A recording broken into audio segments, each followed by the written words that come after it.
अमर शहीद श्री डी.एम. बारड़ संकुल परिवार में आप सबનું સ્વાગત છે। ધોરણ 10 ની અંદર યોગ સ્વાસ્થ્ય અને શારીરિક શિક્ષણ આ વિષયમાં આપણે જે દોડનું ચેપ્ટર દોડનું પ્રકરણ જોતા હતા એમાં રિલે દોડ આજે આપણે જોઈશું। ત્યારે દોડની અંદર વ્યક્તિગત રીતે એક દોડની સ્પર્ધાઓ થતી હોય છે અને બીજી ટીમ ઇવેન્ટમાં સ્પર્ધાઓ થતી હોય છે।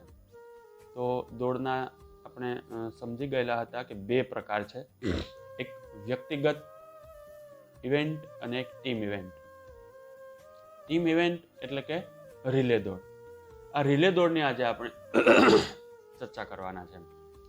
સામાન્ય રીતે દોડ માર્ગ ટ્રેક પર યોજાતી જે સ્પર્ધાઓ હોય છે આ સ્પર્ધાઓમાં રિલે દોડ જેવી જે ટુકડીગત એટલે કે ટીમ ઇવેન્ટની જે સ્પર્ધાઓ છે એનો પણ સમાવેશ થતો હોય છે। આંતરરાષ્ટ્રીય કક્ષાએ ભાઈઓ અને બહેનો માટે 4x100 અને 4x400 મીટરની રિલે દોડની સ્પર્ધાઓ યોજાતી હોય છે।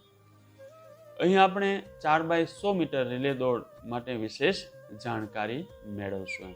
4x100 મીટરની જે રિલે દોડ હોય છે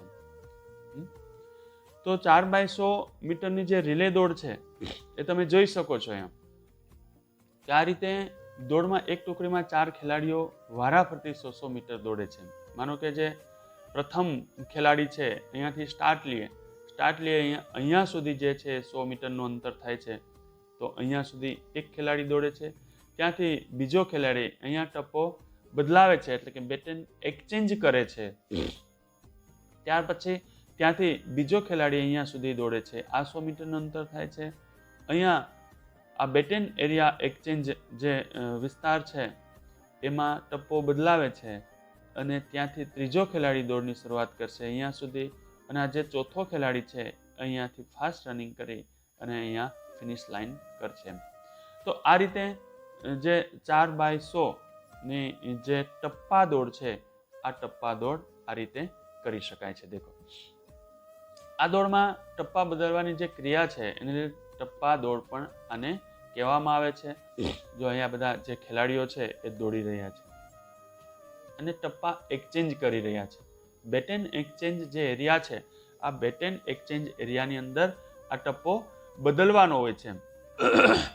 હવે આ જે ટપ્પો છે એ બધા જ જે ખેલાડીઓ હોય એને અલગ અલગ રંગનો ટપ્પો આપવામાં આવે છે અથવા તો બેટન આપવામાં આવે છે। એ લાકડું અથવા તો ધાતુ જેવા નક્કર પદાર્થનો હોય છે। હવે આ જે છે ટપ્પો છે એને કઈ રીતે આપણે એ કરી શકીએ, એને બદલવાની જે પ્રક્રિયાઓ છે અને બદલી અને ટપ્પા દોડની જે શરૂઆત છે એ ટપ્પા દોડની શરૂઆત કઈ રીતે કરવામાં આવે છે એની પણ આપણે સાથે સાથે ચર્ચા કરીએ। રિલે દોડના જે કૌશલ્યો છે આ રિલે દોડના કૌશલ્યોમાં 4x100 મીટર મુખ્ય પ્રસ્થાન, ત્યાર પછી ટપ્પા બદલ અને ફિનિશનો અભ્યાસ આપણે કરીશું। જો આ પ્રસ્થાન છે એ જે 4 પૈકી પ્રથમ નંબરે દોડનાર જે ખેલાડી છે એ પ્રસ્થાન રેખા પરથી પ્રસ્થાન લેશે, એ ચોપગું પ્રસ્થાન લેશે। ચોપગું પ્રસ્થાન ફરજિયાત છે। એમાં ચોપગા પ્રસ્થાનના 3 પ્રકારો છે, 1 સ્ટાર્ટ, મીડિયમ સ્ટાર્ટ, ઇલોંગેટેડ સ્ટાર્ટ એટલે કે ટૂંકું પ્રસ્થાન, મધ્યમ પ્રસ્થાન અને લંબ પ્રસ્થાન। જે પૈકી પ્રથમ દોડનારને અનુકૂળ પડે એ રીતે એ પ્રસ્થાનનો પ્રકાર ઉપયોગ કરી શકે છે। સામાન્ય રીતે જે સારા ખેલાડીઓ હોય છે એ ઊંચાઈ પ્રમાણે ટૂંક, મધ્યમ અને લંબ પ્રસ્થાનનો ઉપયોગ કરતા હોય છે। પ્રસ્થાન લેનાર જે ખેલાડી છે એ પોતાની જગ્યાએ જગોપેનો હુકમ મળે એટલે તરત ત્યાં પોતાની જે ફાળવેલી ગલી હોય આ જેને લેન કહેવામાં આવે છે એ ગલીમાં પ્રસ્થાન રેખા પાછળની પોતાની અનુકૂળતા મુજબ 40 થી 50 સેન્ટીમીટર દૂર પ્રસ્થાન ટેકા જેને સ્ટાર્ટિંગ બ્લોક કહેવામાં આવે છે એના ઉપર પોતાના પગ મજબૂત રીતે ગોઠવે છે અને ત્યાંથી એ નીકળવાનો પ્રયત્ન કરે છે। આ ટ્રેકના જે 4 ભાગમાં 100 મીટરના અંતરે 4 ખેલાડીઓ પોતાની પોઝિશન બનાવશે। માનો કે જે પ્રથમ ખેલાડી છે આ પ્રથમ ખેલાડી છે એ અહીંયા સ્ટાર્ટિંગ લાઇન ઉપર રહેશે. બીજો ખેલાડી છે એની જ ટીમનો જે બીજો ખેલાડી છે અહીંયા સેકન્ડ સ્ટેજ ઉપર ત્યાં રહેશે. આ જે લાલ કલરનો છે ને બેટ એન્ડ એક્સચેન્જ એરિયા છે એમાં અહીંયા ઉપસે. દોડતા દોડતા અહીંયા સુધીમાં એ બેટ એન્ડ છે એ એક્સચેન્જ કરી લેશે. ત્રીજો ખેલાડી છે એ અહીંયા ઉપસે અને અહીંયાથી અહીંયા સુધીમાં દોડતા દોડતા તે બેટ એન્ડ એક્સચેન્જ કરી લેતા હોય છે. ત્યાંથી આ જે ખેલાડી છે એ આટલા વિસ્તારમાં બેટ એન્ડ એને એક્સચેન્જ કરવાનું હોય છે. ત્યારે આ જે બેટ એન્ડ છે એને પકડવાની જે સ્ટાઇલ છે એમ તો કઈ રીતે જે ટપ્પો છે એ આપણે પકડી શકીએ તો કે જ્યારે ચોપગું પ્રસ્થાન લે છે, ચોપગા પ્રસ્થાન લીધા પછી ડાબા હાથની હથેળીમાં છેલ્લી 3 આંગળીઓ જે છે આ છેલ્લી 3 આંગળીઓ વડે ટપ્પાના નીચેના છેડા પર પકડ લે છે. જો તેના પર ગોઠવી બેઠક લેશે. ત્યારબાદ ડાબા હાથને હથેળીમાં જે છેલ્લી 3 આંગળીઓને ટપ્પાની નીચેના છેડા પર પકડ લઈ ડાબા હાથનો અંગૂઠો અને પ્રથમ આંગળી અલગ રાખી ઊંધા વી આકારનો શેપ બનાવવામાં આવે છે. ઊંધા વી આકારનો શેપ બનાવવામાં આવે છે. આ ટપ્પાનો આગળનો છેડો છે એ પ્રસ્થાન રેખા આગળનો જમીનને ન અડકે એ રીતે લેવામાં આવે છે. અને એ જે પકડ છે જો તમે અહીંયા જોઈ શકો છો ટપ્પો છે થોડોક ઉપર તરફ રહે, જમીનને ન અડકે એ રીતે 2 હાથ વચ્ચે ખભાના માપ જેટલું અંતર રાખવાનું હોય છે. અને ગલીમાં સામે રાખવી, નજર છે એ બિલકુલ ગલીમાં જ હોવી જોઈએ. પ્રસ્થાનની આગળની ક્રિયાઓ જે છે એ આ પ્રમાણે જો તમે આપણે સમજી શકીએ કે ડાબા હાથની જે ટપ્પાની પકડ અંગૂઠો અને પહેલી આંગળી વી શેપ થવો જોઈએ. જો આ અંગૂઠો અને પહેલી આંગળી એ વી શેપમાં રહીએ, ટપ્પો જમીનને અડકે નહીં એ રીતે આપણે ગોઠવી શકીએ છીએ. અને ત્યાર પછી જે પ્રસ્થાનકાર છે એ વિસલ વગાડે અથવા તો ગનનો અવાજ આવે કે ગેટ સેટ અને ગોનો અવાજ આવે ત્યારે બધા તરત જ શરૂઆત કરતા હોય છે દોડની. ત્યાર પછી જે ટપ્પો બદલ છે આ પ્રક્રિયા છે કઈ રીતે ટપ્પો બદલવાનો હોય છે ત્યારે રિલે દોડમાં પ્રથમ દોડનાર ખેલાડી પોતાની ટુકડીના બીજો નંબર, ત્રીજા નંબરને ત્રીજો નંબર ચોથા નંબરના ખેલાડીને હથોટ ટપ્પો આપશે. આ ક્રિયાને ટપ્પા બદલ કહેવામાં આવે છે. દેખો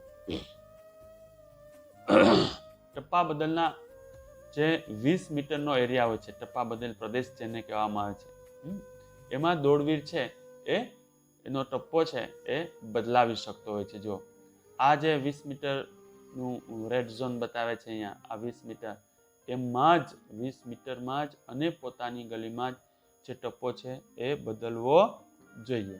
ત્યાર પછી આ જે ત્રીજો ખેલાડી છે એ અહીંયા આ એટલા વિસ્તારમાં જ ટપ્પો બદલશે. ત્યાર પછી ચોથો ખેલાડી છે આ રેડ ઝોન અહીંયા જે છે આ એટલા વિસ્તારમાં ટપ્પો બદલાવી અને પછી પાછો એ છેલ્લે અહીંયા ફિનિશ કરશે. ટપ્પા બદલ પ્રદેશમાં જ આ જે પ્રક્રિયાઓ છે એ થવી જોઈએ. હવે ટપ્પો બદલવાની મુખ્ય 2 પદ્ધતિઓ છે. એમાં એક છે પ્રત્યક્ષ પદ્ધતિ અને બીજી છે પરોક્ષ પદ્ધતિ. પહેલી છે પ્રત્યક્ષ પદ્ધતિ. એમાં શું થાય એમ કે ભાઈ એમાં જે ખેલાડી છે એ બંને ખેલાડીની નજર ટપ્પા ઉપર હોય છે. એ ટપ્પાને જોઈ અને બદલતા હોય છે. એને પ્રત્યક્ષ પદ્ધતિ કહેવામાં આવે છે. દેખો પ્રત્યક્ષ પદ્ધતિ, ટપ્પો આપનાર અને ટપ્પો લેનાર એમ બંને ખેલાડીઓની નજર સામે હોય છે.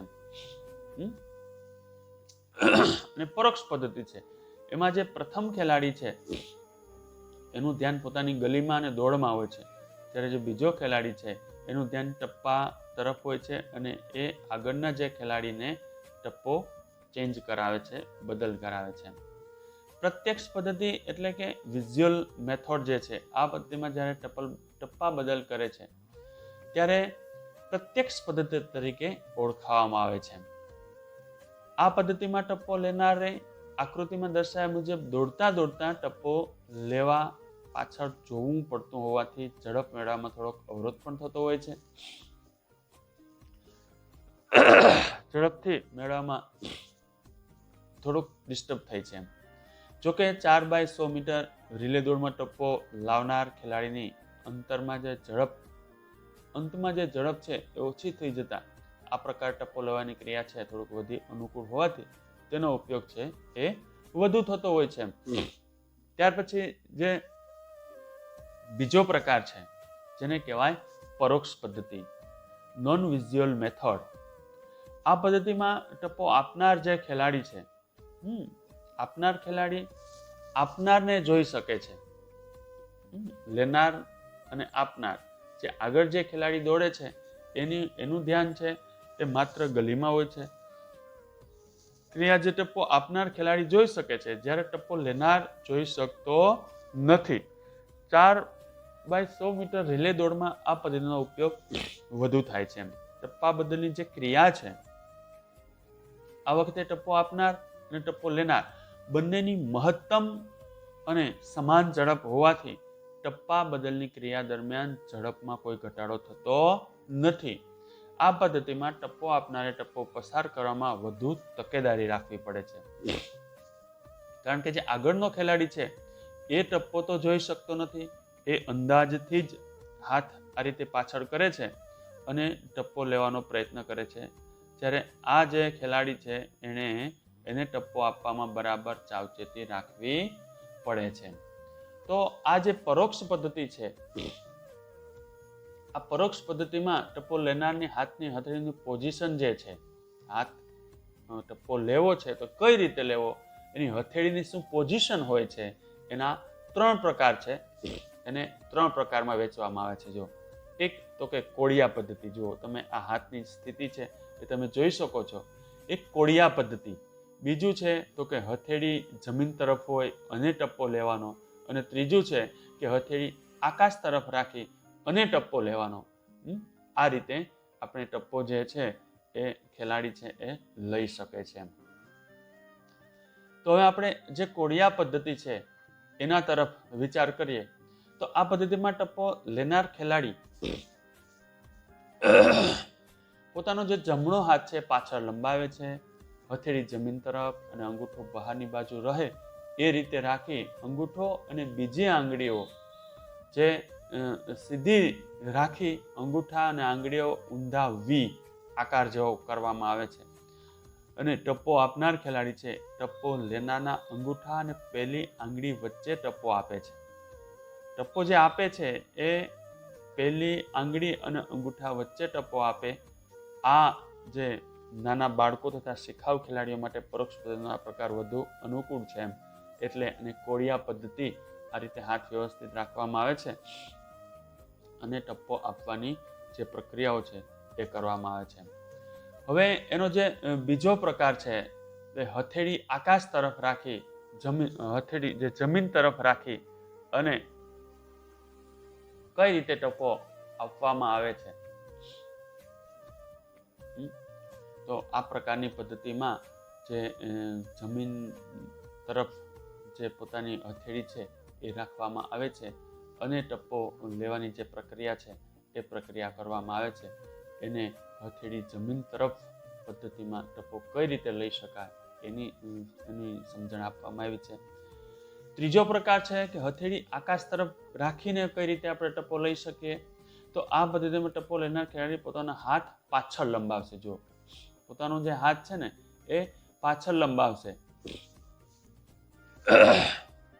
આકાશ તરફ રહે તેમ આંગળીઓ પૂરેપૂરી લંબાવેલી રાખે છે, જ્યારે અંગૂઠો ખુલ્લો અને શરીર તરફ રહે તેમ રાખે છે. ટપ્પો આપનાર ખેલાડી ટપ્પો લેનારની હથેળીમાં ટપ્પો મૂકે છે. પ્રથમ ક્રમે પ્રસ્થાન લઈ દોડનાર ખેલાડી ડાબા હાથમાં ટપ્પો લઈ અને દોડે છે. જે બીજા નંબરે દોડનાર જમણા હાથમાં ટપ્પો આપશે. બીજો નંબર ટપ્પો લીધા પછી તરત જ દોડતા જમણા હાથમાંથી ડાબા હાથમાં ટપ્પાને નીચેની છેડેથી પકડી દોડશે અને ત્રીજા ક્રમે દોડનારે તેના જમણા હાથમાં આપશે. આમ દરેક ખેલાડી જે છે એ ટપ્પા બદલની ક્રિયા કરશે. બીજા, ત્રીજા અને ચોથા ક્રમે દોડનાર જે ખેલાડીઓ હોય છે એ પોતાની ગલીમાં દોરેલી જે ટપ્પા બદલ પ્રદેશ, બેટેન એક્સચેન્જ એરિયા જેને કહેવામાં આવે છે, પ્રથમ રેખાથી પ્રસ્થાન રેખા તરફ 10 મીટર દૂરથી દોડવાની શરૂઆત કરી કરી શકે છે ખેલાડી.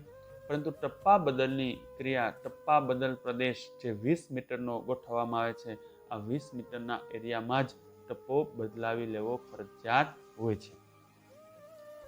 ત્યાર પછી ફિનિશની જે ક્રિયા છે, જેના કૌશલ્યો છે, એમાં ફિનિશ જે કઈ રીતે આપણે દોડને પૂરી કરવાની હોય છે અને ટપ્પો બદલાવી અને આપણે પોતાનો રેન્ક છે એ કાયમ કરવાનો હોય છે. ત્યારે રિલે ટીમ ઇવેન્ટ હોવાથી ટીમનો ચોથો જે ખેલાડી છે એ વિજય રેખા પસાર કરતો હોય છે. ટૂંકી દોડની જેમ જ રિલે દોડમાં પણ ટુકડીનો ચોથો નંબરે જે આવે છે ખેલાડી, એ જે પોતાની મહત્તમ ઝડપ સાથે દોડીને વિજય રેખા પસાર કરતો હોય છે. તો કેટલાક મહત્વના એના નિયમો છે. તો કે પ્રસ્થાન લેતી વખતે શરીરનો કોઈ પણ ભાગ છે એ ટપ્પો પ્રસ્થાન રેખાની આગળ કે ગલીની જમીનને અડકવો જોઈએ નહીં. પ્રસ્થાન ટેકાનો ઉપયોગ કરતા હોઈએ ત્યારે બૂટ અથવા તો સ્પાઇક્સ જમીનને અડકેલા હોવા જોઈએ. પિસ્તોલ કે જે ગન છે, ક્લેપર છે, એનો અવાજ પછી દોડવાની શરૂઆત કરવાની હોય છે. આપણું ધ્યાન છે આપણી ગલીમાં, કાન બિલકુલ સરવા રાખવાના. જેવો ગેટ સેટ અને ગોનો આદેશ મળે, સેકન્ડના છઠ્ઠા ભાગમાં દોડવાની શરૂઆત કરવાની હોય છે. ટપ્પા દોડની સ્પર્ધામાં ટુકડીઓને દોડવા માટેની જે ગલીઓની પસંદગી કરવામાં આવે છે એ ચિઠ્ઠી ઉપાડ પદ્ધતિથી કરવામાં આવતી હોય છે. ટપ્પા દોડની સ્પર્ધામાં ટપ્પો દોડનારે પોતાના હાથમાં લઈને દોડવાનું હોય છે. ટપ્પાની જે બદલી છે ટપ્પા બદલ પ્રદેશમાં જ થવી જોઈએ. જો ટપ્પા બદલ પ્રદેશમાં અથવા તો એની બહાર જો ટપ્પો બદલાવવામાં આવે તો પણ તેનો નિયમ ભંગ થતો હોય છે અને રદબાતલ ગણવામાં આવે છે. ટપ્પા બદલ કરતા જે ખેલાડી ટપ્પો પડી જાય તેને પોતાના જ હાથેથી એ ટપ્પો ઉપાડી લેવો અને તેને સામેના એમના જોડીદાર વ્યક્તિને આપવાનો હોય છે, મદદ આપી શકે છે. 4x100 મીટર રિલે દોડમાં ટુકડીના ચારેય ખેલાડીઓને દોડવાનું પૂરેપૂરું અંતર પોતાને ફાળવેલી ગલીમાં જ પૂરું કરવાનું હોય છે. બીજી ગલીમાં જઈ શકશે નહીં. જે તે ટુકડીમાં જે ટપ્પા દોડની સ્પર્ધામાં પોતાનો દોડવાનો જે ક્રમ છે એ અનુકૂળતા પ્રમાણે ગોઠવી શકે છે. ભાઈ પ્રથમ નંબરના ખેલાડીએ કોણે રહેવું, બીજા નંબરના ખેલાડીએ કોણે રહેવું. તો આ રીતે ટપ્પા બદલ, જેને રિલે દોડ કહેવામાં આવે છે, આ એક આકર્ષક ગેમ છે અને ખેલાડીઓને અને જોવાવાળા દર્શકોને પણ આ ગેમની અંદર મજા આવતી હોય છે. તો નેક્સ્ટ વિડીયોઝની અંદર આપણે આગળનું ચેપ્ટર જે છે તે જોવાનો પ્રયત્ન કરશું, શીખશું. વિદ્યાર્થી મિત્રો, હું તમને દરેક વિડીયોની અંદર આ એક સૂચન કરું છું કે અત્યારે જે મોસમ ચાલી રહી છે, આ મોસમની અંદર સવારે થોડા વહેલા ઉઠી અને આખા વર્ષની જે ઉર્જા છે આ ઉર્જા ભરવાનો આપણે સતત પ્રયત્ન કરશું. યોગ, ધ્યાન, પ્રાણાયામ, એક્સરસાઇઝ, કસરત અથવા તો રનિંગ એ આપણે કરશું અને આપણું જે શરીર છે એ સુધર બનાવશું. આવજો મિત્રો, ગુડ બાય.